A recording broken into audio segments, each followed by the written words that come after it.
de Judas, capítulo 1, do versículo 1 ao 14.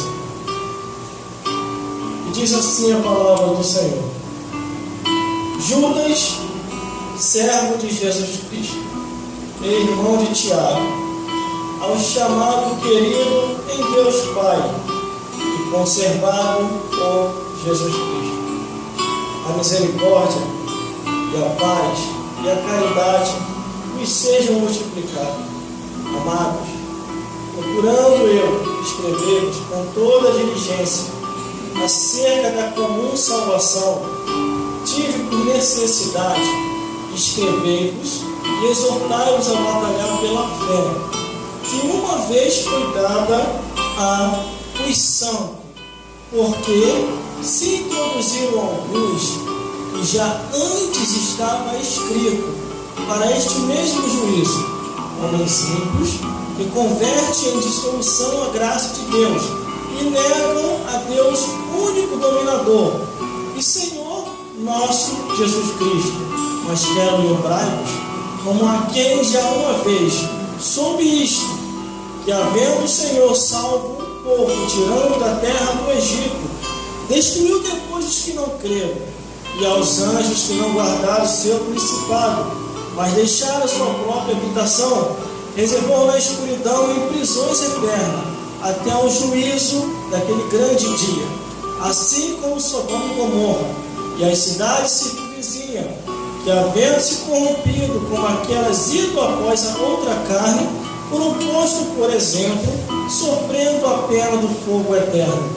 E contudo também estes semelhantemente adormecidos contaminam a sua carne e rejeitam a dominação e vituperam as autoridades. Mas o arcanjo Miguel, quando contendia com o diabo a disputa a respeito do corpo de Moisés, não ousou pronunciar juízo de maldição contra ele, mas disse: o Senhor te repreenda. Estes, porém, dizem mal do que não sabem, e naquilo que naturalmente conhecem como animais irracionais se corrompem. Ai deles, porque entraram pelo caminho de Caim, e foram levados pelo engano do prêmio de Balaão, e perecerão na contradição do Corá. Estes são manchas em vossas vestes de caridade, branqueando convosco, acrescentando a si mesmos, sem temor. São nuvens sem águas, levados pelos ventos de uma para outra parte. São como árvores murchas e frutíferas, 2 vezes mortas, desarraigadas, ondas impetuosas do mar, espumam suas abominações, estrelas errantes, para os quais está eternamente reservada a negritude das trevas. Deste profetizou também Enoque, o 7º depois de Adão, dizendo: eis que é vindo o Senhor com milhares de seus anjos. Glórias a Deus. Se não pode se sentar, e a produção pode permanecer de pé, fazendo a cobertura completa. Glórias a Deus. É interessante essa carta de Judas. Quando essa carta chega na igreja local, creio eu, na igreja de Belém, porque muitas igrejas surgiram naquele período e naquele tempo.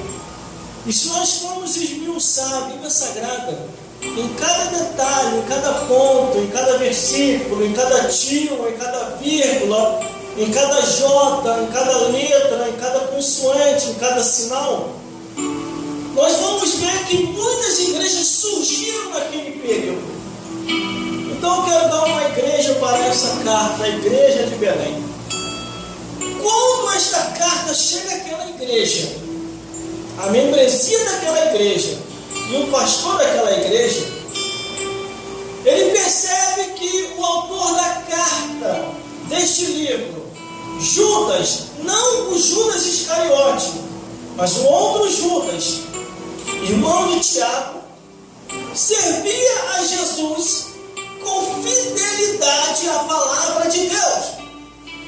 E ele diz aqui no primeiro versículo, dizendo: gente, estou conservado, mas conservado por Jesus, não por este mundo. Porque muita gente já tem se conformado, já tem se acostumado, já tem procurado se adaptar com o mundo. Por isso que nós, nessas últimas atualidades, nós não estamos vendo muita diferença entre o mundo e o cristão. São poucos os que estão se separando, são poucos os que estão se santificando, são poucos os que estão buscando a Deus. E esses que estão buscando em separação, querendo ser conservados por Jesus para não se contaminar com esse mundo, é taxado de maluco, doido, fanático, desequilibrado, entre outras palavras que eles procuram taxar. Mas quando eu vejo a Bíblia Sagrada, a palavra de Deus, eu fico tranquilo, porque eu me espelho pela Escritura, não pelas falácias que muitos venham a falar. Aqui ele diz que está conservado por Jesus. Ele quer dizer que ele não se misturou, não se contaminou, procurou servir e entender a palavra de Deus. Mas no versículo 2 ele diz: a misericórdia, a paz e a caridade vos sejam multiplicados. Por que ele diz isso? Porque a Bíblia diz que as misericórdias do Senhor são a causa de não sermos consumidos. Glória a Deus. Mas quem diz que não tem cobrança também na graça de Deus? Quem diz que não tem? Avaliando e analisando a Bíblia Sagrada, se vocês me usar não só no Antigo Testamento, mas no Novo, você observa que na época da graça, Jesus cobrou Ananias e Safira por ter sido infiel na sua oferta e tentando enganar os apóstolos e acabando pecando contra o Espírito Santo. E a Bíblia diz que eles são fulminados. A Bíblia diz que na época da graça também, Herodes começa a se exaltar. E por se exaltar, é comida de bicho. Tudo isso na época da graça. Então, na época da graça também, é época de vigilância, é época de perseverança, é época de não ir pelo que os outros dizem, mas ir pelo que a palavra nos ensina. Glórias a Deus. Aí no versículo 3 ainda diz assim: amados, procurando eu escrever-vos com toda a diligência acerca da comum salvação, tive por necessidade escrever-vos a exortar-vos a batalhar pela fé, que uma vez foi dada aos santos. Imagine a membresia da igreja de Belém, pastor daquela igreja que administrava aquela igreja. Quando lê essa carta, muitos veem que estão em falta, muitos veem que não estão ainda no caminho, outros que começaram no caminho e começaram a demandar para o mundanismo. Só que o versículo 4 já começa a nos alertar por que a igreja começou a naufragar. Porque se introduziram alguns, já antes estava escrito para este mesmo juízo, homens ímpios que convertem em solução a graça de Deus e negam a Deus único dominador, o nosso Senhor Jesus Cristo. Estamos vendo muito disso, irmão, nessa atualidade, nesses tempos atuais.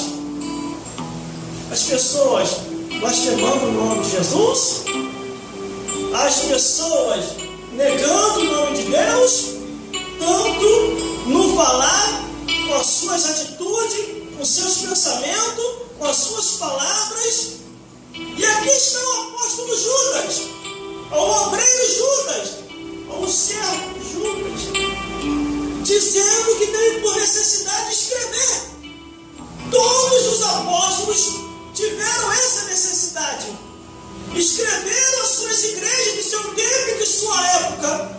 Quando o livro se fecha, a palavra de Deus, ela é composta pelos 66 livros. Está aqui, escrito tudo que nós precisamos saber. Eu não preciso buscar em ninguém, eu tenho que buscar em Deus. Ler a sua palavra, orar, acreditar que Deus é Deus e o resto é mal. Aleluia, Mas glória a Deus. Belém, Louvado é teu nome, esse Jesus. seu pastor precisava entender isso. Precisava entender que o foco deles não era o mundo, mas a palavra de Deus. Precisava entender que mesmo que se introduzam enganadores em nosso meio, no meio da igreja, nós temos que ouvir mais a palavra de Deus, porque a Bíblia diz: importa temer a Deus do que aos homens. E sempre tem alerta da parte de Deus nas Escrituras. Quando eu vou para o versículo 5, ainda diz assim, mas quero lembrar-vos, como a quem já uma vez soube isto, que havendo o Senhor salvo um povo, tirando da terra do Egito, destruiu depois os que não creram. Existe muita gente, irmão, que está iludido, que está enganado, pensa que igreja é brincadeira. Até quando um outro fala assim: irmão, vou abrir uma igreja, eu falo: vai na paz, esse é o caminho. Mas sabe por que você está abrindo uma igreja, né? Não, porque eu quero ganhar alma. Tá bom, amém, ganhar alma, mas o quê? Pregar a palavra de Deus, mas o quê? Só isso. Não, só isso não. O foco principal é você saber que quando você abre uma igreja, você está declarando guerra contra o inferno. O problema de muita gente, quando abre uma igreja, se esquece desse detalhe. Ele vai evangelizar, ele vai ganhar alma e se esquece de se resguardar. É por isso que você vê hoje muitas igrejas fechadas. Você anda por aí, pastores desviados, ministros desviados. Começou dando uma bênção, mas como o diabo vê que o negócio anda, irmão, ele chama a artilharia infernal toda. E a Bíblia diz: aquele que está de pé, vigie para que não caia. Aí a Bíblia diz: as más conversações corrompem os meus costumes. Quer dizer, você está de pé e vigia quem está próximo de você. Mas aqui diz, Deus tirou um povo do Egito, eles caminharam pelo deserto. Nós estamos nesse deserto da caminhada da salvação. Só que muitos no meio do caminho começam a demandar, começam a querer sair da igreja, começam a querer ir para outros caminhos. E outros não têm nem mais prazer para caminhar. Sabe qual é a desculpa? Eu não fui com a cara do pregador, não fui com a cara da pregadora, eu não estou gostando mais daquele tipo de culto, o culto poderia ser assim, poderia ser assado. Aí se afasta. Aí cai na mão de quem? Na mão do diabo. Aí depois quer correr para a igreja e não consegue correr mais. Mas a Bíblia diz que Deus tirou um povo do Egito. Versículo 5 de Daniel. Estava todo mundo caminhando no deserto, estava uma bênção. Todo mundo caminhando no deserto. Mas de repente começou a murmuração. Começaram a lembrar das coisas do Egito. E se nós formos lá no Antigo Testamento e ver qual foi a história, quando Deus tirou o povo do Egito, eles começaram a se levantar contra o líder. Começaram a se levantar contra Moisés. Aí, irmão, foi o que ocorreu. Todos eles pereceram. Todos eles pereceram. Só aqueles que creram que se salvou. Só que não tem só ele, não. O versículo 5 está falando aqui daquele período da trajetória do povo de Israel caminhando no deserto, Moisés sendo caminhando o povo até a terra prometida. Irmão, nem Moisés não entrou. Moisés saiu da graça do povo. Nem Moisés não entrou. Aí Deus, vendo que Moisés estava irritado, falou: Moisés, sai da frente, vamos matar esse povo. Não, não. Você vai sair da graça? Aí Deus: não, Deus. Quem que os egípcios não vão lá? O Senhor tirou a gente lá do Egito para matar aqui no deserto? Não. Deus teve que esperar Moisés morrer. Ou ser recolhido, né? Porque a Bíblia diz que o corpo de Moisés até hoje ninguém achou. Daqui a pouquinho nós vamos ver aqui a batalha de 2 anos brigando por causa de um corpo. Para você ver o valor de um corpo de unção. Mas vamos continuando. Lembrou da época de Moisés, da peregrinação, o apóstolo Judas ou o obreiro Judas. Aí ele vem no versículo 6 dizendo assim: e aos anjos que não guardaram seu principado, mas deixaram sua própria habitação, reservou na escuridão e em prisões eternas, até ao juízo daquele grande dia. Ele lembra da peregrinação do deserto. Agora ele começa a falar de anjos que caíram, de anjos que foram expulsos do céu e viraram demônio e estão em prisões eternas. Quando ele diz prisões eternas, não quer dizer que esses espíritos estão presos lá embaixo. É que eles perderam o foco de luz e estão presos na escuridão das trevas. Por isso que quando os espíritos andam por aí, só andam em trevas. O diabo é um pouquinho mais acusado, né? E a Bíblia diz, se for possível, Satanás se transfigura em um anjo de luz para enganar os escolhidos. O diabo também tem um poderzinho de transfiguração. Ele pode se transfigurar no que ele quiser, é a Bíblia que diz. Por isso que nós temos que ler a Bíblia. Por isso que diz que estão ali, até o juízo daquele grande dia. Então eles estão presos em trevas e não foca e nem resplandece nas luzes. Mas os ímpios não. Os ímpios, quando descem ao inferno, eles descem, além de ficar em trevas, fica preso em cadeias das trevas lá embaixo.